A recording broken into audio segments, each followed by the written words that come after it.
Hello and welcome back to Inside the USFL. Heading into week 8 of the season, we got two teams clinched for the USFL playoffs. One is the New Jersey Generals and the other is the Birmingham Stallions. And with me is center for the Stallions, Jordan McCray. How's it going? How are you feeling? Obviously, you got to be feeling pretty good. Undefeated, only team with a win against every other team in the league. So, obviously, morale has to be pretty high right now. Yeah, definitely. We're feeling good. Winning a lot of these close games, and even though we're not playing at the absolute best that we feel that we can now, being able to correct mistakes with a win is always better than playing amazing with a loss. So we're happy to be where we're at right now, and just happy to keep getting better. Yeah, I mean, we talked about it early in the season, and it's still holding true. You guys like to come alive in the second half of games. You like to keep things close. I think they were saying like minus 11-point margin or something in the first half of games entering last game. And then fourth quarter, you guys usually turn it on, and you did it once again this week against Pittsburgh. Mm-hmm. Definitely an interesting game. It was a hard-fought game on both sides. Just talking about the game specifically before we get into the league as a whole, one question that did pop into my mind, because I've heard from quarterbacks, I've heard from coaches what their point of view on this is, but from you as an offensive line point of view, do you have a preference about whether you want to start with the ball at the beginning of the game or at the beginning of the second half? I would, in my opinion, I would rather start with the ball, and establish a game like that offensively, score. So we broke up a little bit. I heard you saying you'd rather start with the ball, want to set the tone right away. Kind of drifted out at that point, but basically you want to set the tone for the game from your point of view. Yeah, definitely. Yeah, I think that makes sense. But I mean, this game, obviously, you guys took the ball coming out of the second half. I think you guys have done that more often than not this season. Yeah. And it's been working. You guys have come out at halftime, definitely correcting mistakes. You guys have really excelled at in-game adjustments, which is interesting because I think we have a closer look into both sidelines as a fan watching the USFL more than obviously NFL, because we got more mics on people, more mics on players and coaches and all that. And I think from your guys' sideline at all times, it really does seem like you guys are working through things. You hear Coach Holtz talking with Jamar, talking with Alex, what they're seeing, what they need to actually do. And we've talked about the relationship between Holtz and Jamar in terms of they already have that built chemistry where he can just be straight up with them saying, you need to do this. You're not seeing this. And I think that really has been really good for you guys. Whereas on the Pittsburgh side, I'm not sure if you guys had anything or if you heard anything, but like pulling their quarterback basically before the 2-minute drill because of body language and stuff like that. It was definitely, you could tell chemistry was kind of the difference between both teams in this past game. Did it feel like that on the field at all, or not really? I can really feel it on the field. Their defense is playing pretty well. We had a lot of self-inflicting wounds on offense, so defense they were doing a bit of their job. But no, I didn't hear about anything on their sideline. That's interesting. I didn't know. I did notice that 14 came in the game, but I didn't know if 12 was banged up or anything like that. That's crazy. I didn't know that. No, he was just hanging his head a little bit, I guess. And it's a chicken salad situation all over again. And it's the same coach. So whatever we want to say there. Talking about self-inflicted mistakes, though, I mean, we can talk about the offensive line. I believe it's 14 sacks over the past 4 games you guys have given up. Yeah. So, like, you're watching film, you're doing self-scout, preparing for this next week. What is it that you guys are trying to address? What is it that you think you need to fix to limit these sacks and mistakes? A lot of it is just technique assignments, and then also just communication on the line, and that boils down to me. Making sure guys know where their help is coming from, knowing the proper set angles to take when they do get into those one-on-one pass pro situations, or if we're sliding the line, And a lot of that is very, very correctable mistakes. And we just got to be more locked in. And that starts with me. So I'll make sure that we get back on board, especially heading into the end of the season and going into the playoffs. Yeah, I think the good news is it's not like you guys are getting bullied up front. It's not like you guys are getting pushed over and giving up sacks. It truly does seem like it's a communication error or something like that, which to your point, once people are in the right spots at the right time, they're good to go. So I think Right. that's the good news there. Like I talked about with receiving the ball at the beginning of whichever half, I know what the quarterbacks and coaches like typically. You guys were pinned inside the 5-yard line a couple times, which I know, again, punters, quarterbacks, they hate it. They don't have the room. They can't see. Whatever it is, they just feel uncomfortable. From a center's point of view, an offensive line's point of view, if you guys are pinned back inside the 5, does that change anything for you? Not really. At least from my aspect, I don't like to think of it as a different situation. Like obviously, you think like if you give up a sack here, then it's probably a safety. Like that's worse than a regular sack. But when you start doing that, you start putting more expectations on you. Some guys that can't handle pressure like that. So I rather just think of it as a chance to get out of the situation, a chance for a longer drive, and to impose our will on the defense. So I don't try to think about it being too much different because whether we start on our 5 or their 5, like we still the end goal is still to score. So just got a longer way to do it. That's very true. And the only other thing I have really from this game, you guys were getting banged up at wide receiver, and Alex Magoo, obviously starting the year at the quarterback, he was in at wide receiver. Was that more so out of necessity, or is this something you guys have practiced so far? Well, no, it's not something that we practice. Definitely not.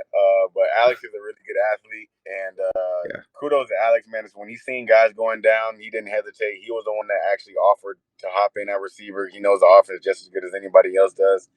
And one play he would like to have back, but man, he was blocking his ass off, running routes when he hadn't ran any routes. He was tired as hell after the game. So man, I was really happy for him to go in and be able to play and do well.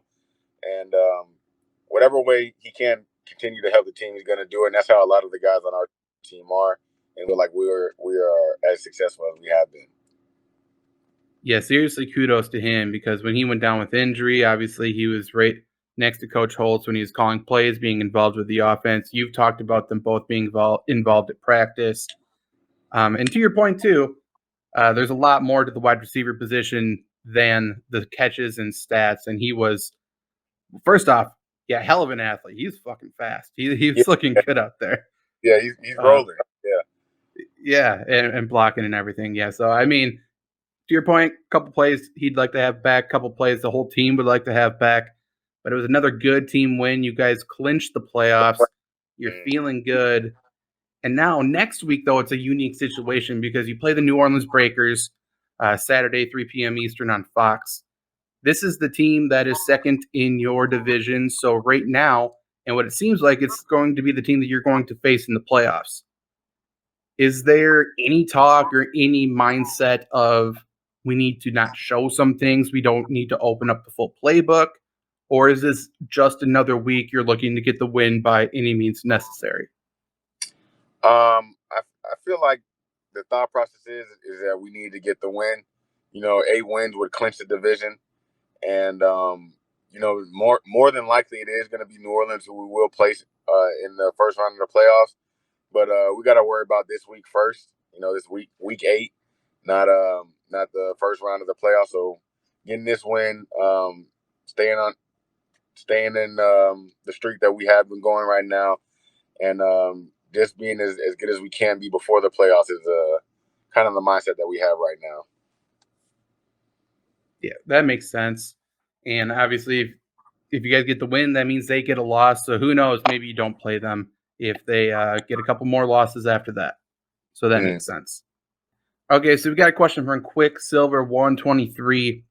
And we talked about as the season, at the beginning of the season when you guys were all in the hotel, everyone was intermingling. Doesn't really matter what team you were on because you were all in the same space. But now as the season progresses, is there much hanging out between different players of different teams at all right now? Um, it's still a little bit, because a lot of guys were really good friends before this, And I mean, we're all in the same city, so we'll see guys at other places. Like we usually do a team bowling night on Monday nights, and we showed up to the bowling alley right behind our apartments, and 10 or 15 of the Houston guys were there.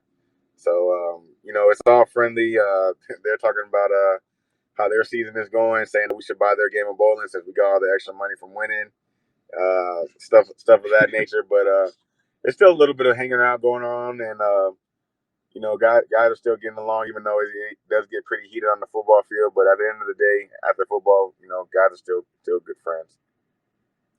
Yeah, and we were talking about before this the podcast started how talking with the Houston guys, their season has gone completely differently. But I think if you watch, if you don't look at the final score, you just watch both teams play, you would say both your team and Houston's teams are very competitive. And we talked about just across the league, really is the skill differential a ton different? Maybe not necessarily, but I know you have some thoughts. Like, I feel like a lot of teams are one or two plays away from drastically changing their record. And you feel the same way? Oh yeah, definitely. Like just like speaking on the Houston team, like I think they've lost 3 games on the last play of the game. So I mean they're 1-6, so you take that away and they're 4-3, right in the thick of the playoff hunt. So it's like True. And there's a lot of teams that are similar to that. Michigan's a team that is a good team also, and they've lost some games. I mean, they missed a 19-yard field goal to win the game. So like it's even though some of the teams like have worse records, like I don't think that they're that far off from being a good team. And I think that's why a lot of the games have been one-score games, and it's been good for the league, just having close games like that, and then making sure everybody stays on their toes week in and week out. There's not one team that's just above and beyond worse than the rest. You know what I mean? So Yeah, I agree. And to your point, special teams, kicking, that has been a differential for you guys, especially having a good kicker. Now it feels like, as it gets hotter as well, teams that are able to run the ball at the end of games and really protect the ball, protect the lead, and wind the clock down, those teams are sort of emerging as well. You guys, we talked about a few weeks ago, running game wasn't really coming alive, is kind of struggling, and now you guys are blocking better. You guys are grinding out the clock. Both Scarboroughs come in and run over basically everybody. Bobby Holly is taking fake punts to the house for 50 plus yards. Like, has there yes, been sir. anything changing for you guys up front, or is it just rhythm, chemistry, everything's finally clicking for you? I feel like it's more of a click, like a rhythm and chemistry. Us having such a short preseason is not advantageous for offensive line play or offense at all. And being able to gel with the guy that you're next to and coming through with getting past some injuries and just knowing the guys that you're next to has been helping. And we're all believing in the scheme that Coach Holtz and Coach Heimbach is putting together for us. And we're just reaping the benefits for it. Still a lot of work to do, but it is getting better. I agree. Bobby Samsonite wants to know, how does the food in Birmingham compare to the food in South Florida? You know what? The food in Birmingham, I'm actually pleasantly surprised with everything in Birmingham. I don't know what I was expecting, but I thought it was just going to be country, not a bubbling city or anything like that. But the food has been great. The people have been great. Some of the nightlife has been pretty good as well. But there's nothing like South Florida though. To answer the question. Okay. Fair enough. He also wants to know, what's the post-game meal and drink situation like for you and your team? He knows you already talked about the pre-game meal. You want to feel skinny, but that means you got to fill back up after the game. So what Right. is it you're typically doing? Well, after games, you got to make sure you properly hydrate with tequila. It's proper hydration, Okay. and anything. A lot of the time, we'll go to El Cantina, that's right across the street from the stadium. So Mexican food is a good place to go to, or just a burger. Can't really go wrong. As long as it's a win. Have you tried the Rocks tequila? What's that called? I can't even remember. I've heard of it, but I have not tried it yet. Me neither. Might need to get on that. Let's ride it out here with one more from Bobby, and he's playing to the audience, I think. Would you like one play where it's a goal line formation and you would line up in the backfield and get to run the ball into the end zone?